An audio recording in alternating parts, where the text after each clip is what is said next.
안녕하세요. 오늘은 저출산에 대해서 이야기해 볼까 합니다. 일반적으로 하는 얘기는 다 빼고요.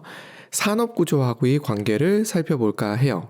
전쟁 이후 1차 산업 중심의 국가에서 경제 부흥이 일어나면서 제조업 중심으로 넘어갔고요. 그러던 것이 IMF를 거치면서 3차 산업으로 넘어가고 있는 중입니다.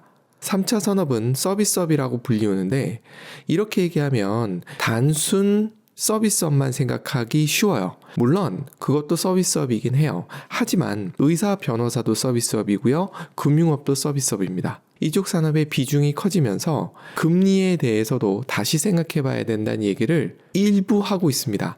저출산도 이런 산업 변화와 한번 연결시켜서 봐야 되지 않을까요? 최근에 디즈니 플러스에서 지배종이라는 드라마를 봤어요. 이 드라마는 배양육을 만드는 기업에 대한 이야기입니다. 이런 기업이 나오니까 당연히 일어나는 현상이 뭐냐면 기존의 축산업들 그리고 어류도 배양을 한다라고 하니 어업에 종사하시는 분들도 어쩌라는 거냐 이런 이야기들이 나와요. 결국 지식 중심의 산업이 커져가면서 1차 산업과 2차 산업에 영향을 줍니다. 그래서 지배종이란 드라마에서도 계속적으로 반대 시위를 하는 모습을 보여줘요. 드라마에서 윤자유라는 대표도 그런 이야기를 해요. 1차 산업을 건드릴 때부터 이럴 줄 알았다. 테슬라가 기가팩토리를 만들면서 거의 모두 자동화를 시켜버리고 있습니다.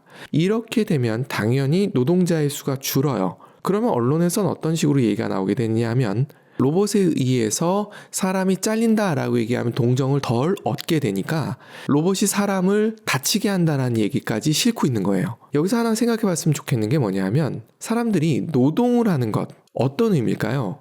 기계 앞에서 노동하는 것 그리고 허리를 굽히고 농사를 짓고 어업 같은 경우는 목숨도 걸거든요. 이것이 인간적인 노동일까요? 이런 질문을 하는 사람들도 있어요. 그거를 기계가 대신해주고 그거를 하이테크가 대신해주면 더 인권에 맞는 거 아닌가요? 여기 하나 더. 자동화는 될 수밖에 없고 어차피 기술은 발달해요.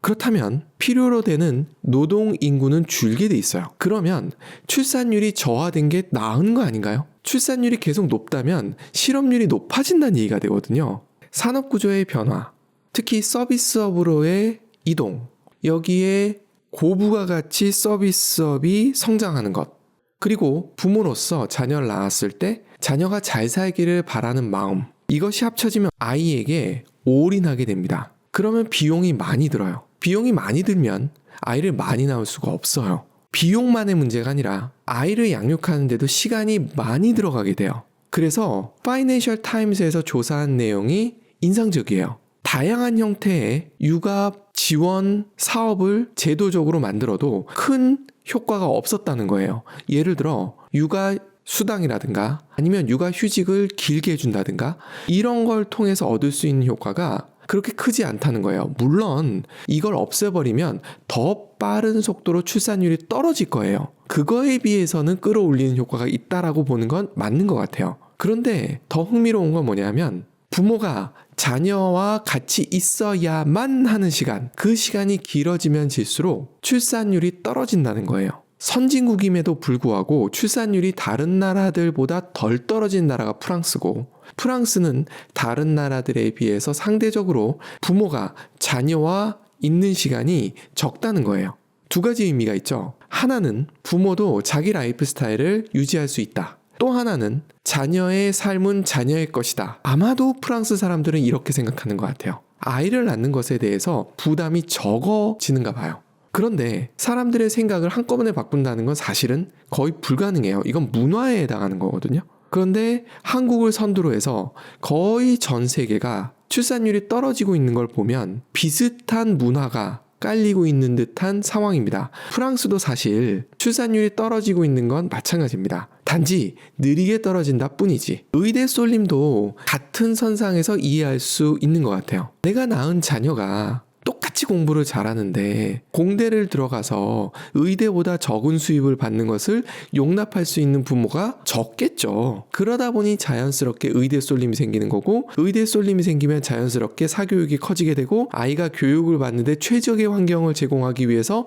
부모가 아이한테 투자하는 시간이 길어질 거예요. 그러면 더 많은 아이를 낳을 수 있는 요인이 줄어드는 거죠. 한 아이한테 4시간을 투자해야 되는데 둘이면 8시간. 이건 계속 늘어나는 거지. 아이가 늘어난다고 해서 로그 함수처럼 줄어드는 게 아니거든요. 아주 옛날에도 이 문제로 고민했던 사람이 있었어요. 아우구스트 황제입니다. 혹자는 이때 저출산이 로마가 망하도록 했다는데 아쉽게도 아우구스트 황제 이후 400년 동안 로마는 존속했어요. 그렇기 때문에 그런 해석은 조금 과잉이라고 보여지고요. 저와 함께 산업의 변화에 초점을 한번 맞춰보시죠. 이 당시 로마는 계속 확장이 되고 있었어요. 그러면서 유럽 각지에서 싼 농산물이 들어오고 대농장이 확대되고 노예가 늘어난 거예요.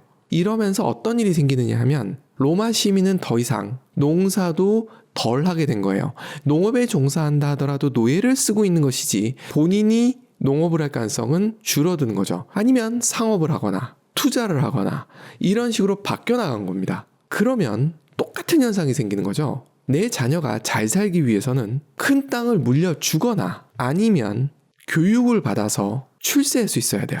심지어 로마는 지금 우리 사회랑 비슷하게 신분의 사다리가 아주 튼튼하게 존재했던 시대예요. 그래서 로마에서는 그리스계의 똑똑한 과외 선생을 붙이는 것이 아주 일반적이었다고 해요. 당연히 비용이 들어갔겠죠. 그리고 부모가 당연히 더 에너지를 썼어야 됐었을 거예요. 그러다 보면 자연스럽게 출산율은 떨어지는 거죠. 그런데 로마는 그 이후로도 400년이 더 갔다고 말씀드렸잖아요. 무슨 힘으로? 인구가 계속 유입됐어요. 그리고 신분 사다리를 노예부터 올라갈 수 있게 만들어 놓은 거죠. 계속 흡수한 거예요. 현대에도 이런 식으로 해서 출산율 저하를 극복하고 있는 나라가 있죠. 바로 로마 흉내내기의 진심인 미국이죠. 미국은 지금도 계속해서 이민을 받아들이고 있어요. 아무리 이 사람들이 일용직을 하기 위해 들어왔다 하더라도 그 아이들도 그런다는 보장은 없어요. 그 아이들은 교육을 정상적으로 받고 미국이라는 사회에서 중추적인 역할을 할 수도 있는 거죠. 오바마가 그 모습을 보여준 거고요. 산업 변화와 연결시켜봤습니다. 3차 산업으로 넘어가면서 노동 인구의 수요는 줄고 있어요.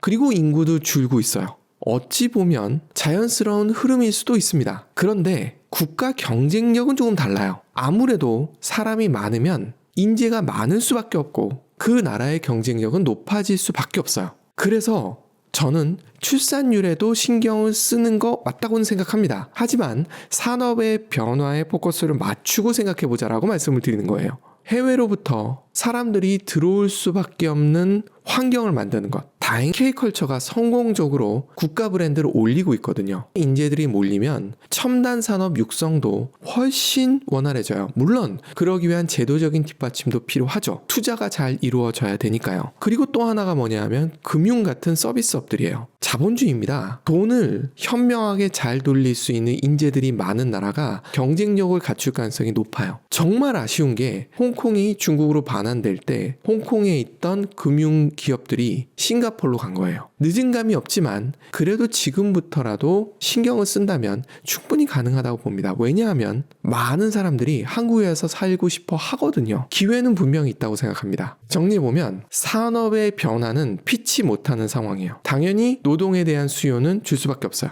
인구가 주는 건 그것과 맞춰서 가는 거죠. 하지만 인재는 필요해요. 인재가 들어올 수밖에 없는 환경을 만드는 것. 감사합니다.